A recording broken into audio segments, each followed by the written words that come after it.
बिस्मिल्लाहिर्रहमानिर्रहीम। नाजी सवाल से मैं इकबाल जो नाजी, ये तो आप बहुत अच्छी तरह जानते हैं कि ईरान इसराइल जो जंग जारी है इस वक्त, इसमें बरतरी जो हासिल है वो इसराइल को है, क्योंकि उसके पीछे उसका जो सपोर्टर है अमेरिका, वो मुकम्मल तौर पर असला के हवाले से और दीगर जितनी भी सपोर्ट है वो उसे मुहैया कर रहा है। दूसरी इसराइल की ये भी है कि वो अपने जो जहाज़ हैं वो चाहे जितने भी हैं उनमें मिज़ाइल या जो भी असला है वो उठाकर सीधा ईरान की ऊपर आता है, उसकी फ़ज़ा के अंदर आता है और वहाँ से वो उसे बमबारी करता है। इसराइल को ईरान के ऊपर बमबारी कह लें, मिज़ाइल कह लें, हमला कह लें, करने में एक रत्ती भर भी रुकावट महसूस नहीं है। बिल्कुल ऐसी है जैसे कोई सेठ किसी आम से गरीब के घर में आकर उसकी दरो दीवार तोड़कर उसे मारना शुरू कर दे। दूसरी तरफ ईरान बेचारा जो कई दहाइयों से पाबंदियों का भी शिकार था, उसके साथ दीगर भी मसाइल हैं, जासूसी के मसाइल हैं, वसाइल की कमी के मसाइल हैं, उसके पास जो उसकी फ़ौज है वो इतनी तगड़ी नहीं है, उसकी एयर फोर्स इतनी तगड़ी नहीं है। लेकिन ये बड़ी बात है, ये हिम्मत है। जैसे कल मैंने कहा था कि इंसान ने कुत्ते को काट लिया या किसी मज़ेरे ने सेठ के मुंह पे थप्पड़ मारा। ये जो ईरान इस वक्त इसराइल और अमेरिका के आगे खड़ा है, आज चौथा पाँचवा दिन है, ये बहुत बड़ी बात है। दूसरी तरफ हैरत इस बात की है, जिसमें चाइना भी शामिल है, रशिया भी है, पाकिस्तान भी है, दीगर ममालिक भी हैं, ये इस कदर खामोशी है। और सरेआम पहले इन्होंने फ़लस्तीन को तबाह बर्बाद होते हुए देखा, जिसमें आप कह सकते हैं कि फ़लस्तीन के अंदर कुछ भी नहीं बचा हुआ। अगर फ़लस्तीन में इस वक्त अगर कोई शख्स, कोई आदमी की नस्ल या ज़ात आपको नज़र आ रही है, वो शायद मिलिटेंट्स, वो जहादी हों जो वहाँ पर लड़ रहे हैं, बाकी फैमिली वहाँ पर नहीं है, कोई नहीं बोला। हैरत की बात है कि ये अमेरिका कितना ताकतवर है और क्यों सारे के सारे इसके पीछे खामोश हैं। कितनी बड़ी मुफाद है लोगों को, मुल्कों को, कि वो इसे रोक नहीं रहे। और ये कोई आज की बात नहीं है। मैं आज रिसर्च कर रहा था, मुख्तसर सी बात, कि अमेरिका ने इससे पहले डायरेक्टली जिन ममालिक के अंदर रजीम चेंज की है, उनका मैं आपको बता दूं कि उसमें इन्वॉल्वमेंट, चाहे वो सियासी इन्वॉल्वमेंट हो, पैसों की इन्वॉल्वमेंट हो, किसी मीडिया के हवाले से किसी बयानी की इन्वॉल्वमेंट हो, हुकूमत का तख्ता उलटना हो, या कभी फ़ौज को लेकर आना हो, फ़ौज को हटाकर अवाम की अपनी मर्ज़ी की हुकूमत लानी हो, इस तरह की अमेरिका की कई दहाइयों, कई सालों से ये सिलसिला जारी है। डायरेक्ट इनडायरेक्ट जो इन्वॉल्वमेंट रही है रजीम चेंज के अंदर अमेरिका की, उसमें पाकिस्तान है, चिली है, वेनेजुएला है, यूक्रेन है, निकारागुआ है, रूस है, फिलिपाइन है, क्यूबा है, बोलिविया है, बिटी है, लेबनान है, पनामा है, इंडोनेशिया, यूनान, और इसी तरह से इसके आगे जो मुल्क हैं, सूडान है, सोमालिया है, लीबिया है और अफ्रीकी ममालिक हैं। ये वो ममालिक हैं जिनमें अमेरिका ने डायरेक्ट या इनडायरेक्ट इन्वॉल्वमेंट करके वहाँ की रजीम चेंज की। और इसी तरह से अगर आप ये कहें कि 1940 से 1950 तक इसने CIA की मदद से ईरान में 1953 में मुसद्दक हुकूमत का तख्ता उल्टा, और फिर उसके बाद ग्वानबेला जो 1954 से मुंतखब सदर जेकोबो आर्गनेस का तख्ता उल्टा, फिर शुमाली कोरिया के खिलाफ जंग 1950 में शुरू की। बादशाह बाओ दाई की जगह दोम की हमायत 1950 में की, और यही वियतनाम की भी इसी तरह की सूरत हाल है। फिर 1960 से 1970 कांगो, 1960 से 61 लोमीबिया की हुकूमत ख़त्म करवाने में इसका अमेरिका का डायरेक्ट हाथ है।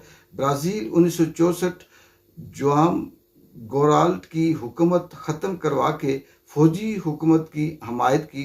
इंडोनेशिया 1965 से 66 शिकारों के ख़िलाफ़ मुहिम और शिकारों की हमायत की मदद से। CIA चिली 1973 में सदर साल्वाडोर और की हुकूमत का खात्मा किया। इसी तरह से यूनान 1967 फौजी बगावत की हमायत की। फिर 1980 में आए निकारागुआ का बेड़ा बागियों की हमायत के ज़रिए सेंसिटा हुकूमत को गिराने की कोशिश की, लीबिया कज़ाफ़ी हुकूमत के ख़िलाफ़ इक़दाम किए, अफ़गानिस्तान सोवियत मुखालफत में मुजाहिदीन की हमायत की और 1990 में इराक़ 1991 के बाद में सद्दाम हुसैन के ख़िलाफ़ बगावतों की हमायत की। इसी तरह से ब्रिटी 1994 फ़ौजी हुकूमत के ख़िलाफ़ मुदाखलत की। फिर यूगोस्लाविया, सर्बिया 1999,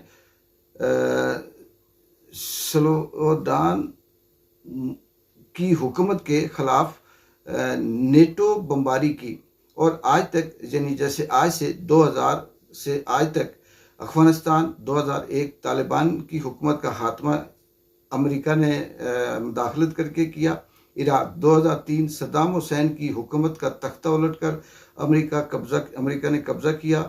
फिर योंडर्स 2009 सदर वेनेजुएला के ख़िलाफ़ बगावत में खामोश हमायत की, लीबिया 2011 कज़ाफ़ी हुकूमत का तख्ता नेटो बमबारी की क़यादत में उनकी हमायत की, सूरिया 2011 आज असद हुकूमत के ख़िलाफ़ बागियों की हमायत की, यूक्रेन 2014 रूस मुखालफ हुकूमत की हमायत, मुतनाज़ा जो अभी तक है एक सिलसिला चल रहा है, इसमें अमेरिका डायरेक्ट इन्वॉल्व है।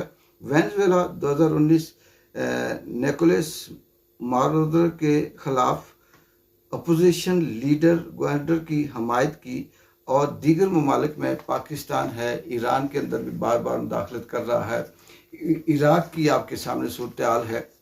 और अब अमेरिका ये कह रहा है कि ईरान के अंदर रजीम चेंज करके अपनी मर्ज़ी की हुकूमत लाई जाए। क्यों लाई जाए? कि जिस तरह से पाकिस्तान के अंदर कठपुतली हुकूमत है, जब चाहो उतार दो, जब चाहो रख दो, जिसको चाहो बंद कर दो, जिसको चाहो रजीम चेंज कर दो, तो ये वो इस तरह से करके अपना जो इजारादारी है उसकी वो बरकरार रखना चाहता है।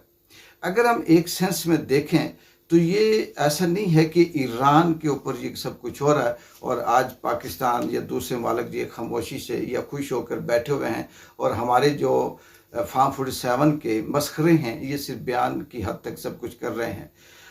पाकिस्तान के लिए अमेरिका का जो प्लान या हमला करना या इसको ट्रैक करना या इसको ब्लैकमेल करना अमेरिका के लिए ये चुटकियों का काम है।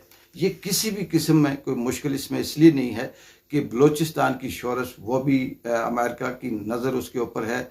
इधर से हिंदुस्तान किस तरह से पाकिस्तान की मुखालफत कर रहा है और वो एक इशारे पे क्या से क्या कर सकता है ये भी इसके सामने है। पाकिस्तान अगर किसी की खुशफहमी में बैठा हुआ है तो वो सिर्फ चाइना की खुशफहमी में बैठा हुआ है। दूसरा ये भी है कि पाकिस्तान शायद ये सोचता हो कि ऐसा हमारे साथ नहीं होगा, लेकिन आज अगर उसने ईरान की हमायत ना की तो कल इसके साथ भी ये होगा, क्योंकि मुस्लिम ममालिक के अंदर से ये दो ही मुल्क हैं, एक तो पाकिस्तान जिसने एटम बम बना चुका है और दूसरा जो आप कह सकते हैं कि ईरान में भी बना दिया हो, ये 90% प्लस का उसने काम किया हो। अगर वो इतने तगड़े मिसाइल बना सकता है जो ईरान से उठकर वहाँ पर इसराइल को हिट करते हैं तो इट्स मीन कि उसके पास ये पावर मौजूद है। लेकिन यहाँ पर खामोशी और फिर इसी तरह से लालचें देना, ख़रीदना, अपनी मर्ज़ी की हुकूमत करना, वो जो शाम के अंदर आप देखें जो उस वक्त उसने जो दहशतगर्द था अमेरिका के लिए मोस्ट वांटेड था, कई बिलियन डॉलर उसके सर की कीमत थी, फिर बाद में तख्त उलट कर उसको वहाँ का सदर बनाया और उसने ये बयान दिया कि मैं इजराइल की हमायत करूँगा और अपनी जो फ़ज़ाई हदूद है वो उसके ख़िलाफ़ नहीं इस्तेमाल होने दूंगा। यही तो उसे चाहिए। दूसरी बात यह है कि चाइना ने जैसे आज ये बयान दिया कि एक अकेला ये जो दुनिया है ये अमेरिका के बगैर भी चल सकती है, इसमें कोई शक नहीं है। माजी में तारीखें उठाएं, बड़ी बड़ी सुल्तनतें थी, एम्पायर्स थी, वहाँ भी किसी कभी सोच भी नहीं सकता था कोई कि ये जो ब्रिटिश एम्पायर है कि सूरज एक सिरे से डूबता था दूसरे सिरे से निकलता था, और वो अभी ये जो ब्रिटिश एम्पायर है इनकी जो हुकूमत थी वो ख़त्म नहीं होती थी, लेकिन फिर आपके सामने है ताकत इसकी भी ख़त्म होगी। मसला ये नहीं है कि ताकत ये नहीं होगी ऐसे, लेकिन आज के इस शऊर के दौर में, इस सारी सहूलतों और टेक्नोलॉजी के दौर में भी अगर अमेरिका अकेले अपने कुत्ते के साथ मिलकर बदमाशी करे तो ये अफसोस की बात है। लेकिन दूसरी तरफ कल जब पाकिस्तान के अंदर ये सब कुछ चलेगा, चाहे वो 5 साल लगे, 10 साल लगे, अगर यही सिलसिला रहा, ये मैं एक बात आपको नाज़रीन बता दूं कि इस जंग में अगर ईरान हार गया, ये जंग ईरान को अगर तबाह कर गई, जिस तरह से ट्रम्प हो गया या उसका हवारी हो गया, जो नेतन्याहू है वो ये कह रहा है कि तेहरान खाली करो, और अभी तक सुनने में आया कि तेहरान में इस कदर बमबारी शदीद कर दी गई है कि वहाँ तबाही है।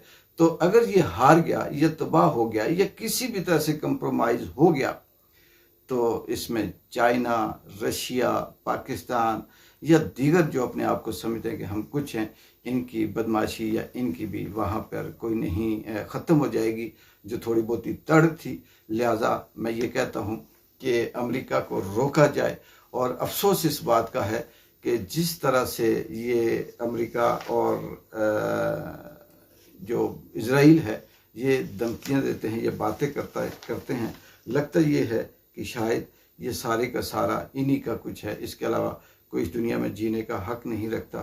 काश कि ये मुसलमान बिके हुए न होते, काश ये मुसलमान इस तरह से कंप्रोमाइज़ ना होते, तो आज मुसलमानों के साथ ये जुल्म ना होता। तारीखें उठा के पढ़ने से क्या है जी, कि हमारी तारीख ये है, हमारी तारीख वो है। वो जो मुसलमान थे उन्होंने अपनी तारीखें भी लिखवाई हैं। आप नाम के मुसलमान हो, आपकी तारीख भी आपके सामने है। इकबाल जंजो की इजाज़त है। अल्लाह हाफ़िज़।